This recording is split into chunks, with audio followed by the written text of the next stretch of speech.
Israel যে খামেনিকে হত্যা করেছে তারা কিভাবে নিশ্চিত ছিল যে এক্স্যাক্টলি ওই মুহূর্তে ওই ভবনেই খামেনি অবস্থান করবে? উত্তর হচ্ছে, তেহরানের সবগুলো ট্রাফিক সিগন্যালের সিসি ক্যামেরাগুলো বহু বছর আগেই মোসাদ হ্যাক করে নিয়েছিল। ফলে তেহরানের প্রতিটা রাস্তাঘাট ইসরায়েলিদের কাছে পরিচিত ছিল।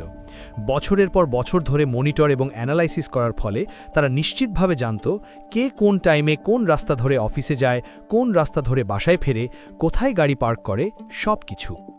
সেই সাথে ইরানের অধিকাংশ মোবাইল ফোনের টাওয়ারও মোসাদের হ্যাকিংয়ের নিয়ন্ত্রণে ছিল। ফলে তারা মানুষের ফোনে আড়ি পাততে তো পারতই, ইচ্ছামতো নেটওয়ার্ক কন্ট্রোলও করতে পারত। এগুলোর কোনোটাই অবশ্য অবাস্তব না। এই ধরনের হ্যাকিং এখন প্রতিটা দেশ করে।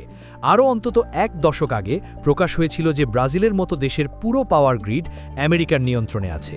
যে কোনো মুহূর্তে আমেরিকা চাইলেই ব্রাজিলকে ব্ল্যাক আউট করে দিতে পারবে। ইরানিরা নিজেরাও এই ধরনের হ্যাকিং করে থাকে। 2002 সালে ইরানি গোয়েন্দারা মোসাদের পরিচালকের ওয়াইফের ফোন হ্যাক করে সেখান থেকে ডেটা নিয়ে পাবলিশ করে দিয়েছিল। গত বছর 12 দিনের যুদ্ধের সময়ও ইরানি হ্যাকাররা তেল আবিবের ট্রাফিক ক্যামেরা হ্যাক করে টার্গেট নির্ধারণ এবং সেই টার্গেটে তাদের মিসাইল কতটুকু ক্ষয়ক্ষতি করতে পেরেছে সেটা মনিটর করছিল। সেই একই কাজ মোসাদ আরও ভালোভাবে করেছে। ট্রাফিক ক্যামেরা, মোবাইল ফোনের নেটওয়ার্ক এবং সিআইএর একজন হিউম্যান অ্যাসেটের কাছ থেকে পাওয়া তথ্য মিলিয়ে তারা নিশ্চিত হয় শনিবার সকালে খামেনি ওই ভবনে মিটিং করবেন। তখনই তারা ওই দিন যুদ্ধ শুরু করার টাইম ফাইনাল করে। এরপর নির্ধারিত সময়ে তারা ক্যামেরার ফুটেজ দেখে নিশ্চিত হয় আসলেই খামেনি এবং অন্যান্য টপ অফিসিয়ালরা ভবনে প্রবেশ করেছে।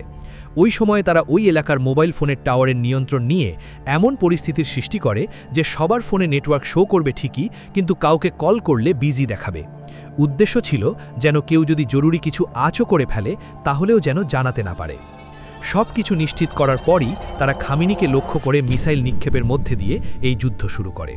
যত টেকনোলজি আমরা প্রতিদিন ব্যবহার করছি, মোবাইল ফোন থেকে শুরু করে Facebook, Twitter, chat GPT, CCTV থেকে শুরু করে বাসার টিভি, তার সবই আসলে ইন্টেলিজেন্স টুল।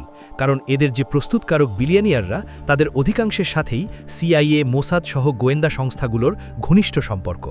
আমরা এগুলো অনেক সময়ই জানি না বা জানলেও গুরুত্ব দেই না, কারণ এগুলো ব্যবহার ছাড়া আমাদের হাতে আর বিকল্প কি আছে? আপনাদের কি মনে হয়? কমেন্ট বক্সে আপনার মতামত জানান। সাবস্ক্রাইব করে পরবর্তী ভিডিওর আপডেট পেতে আমাদের সাথেই থাকুন।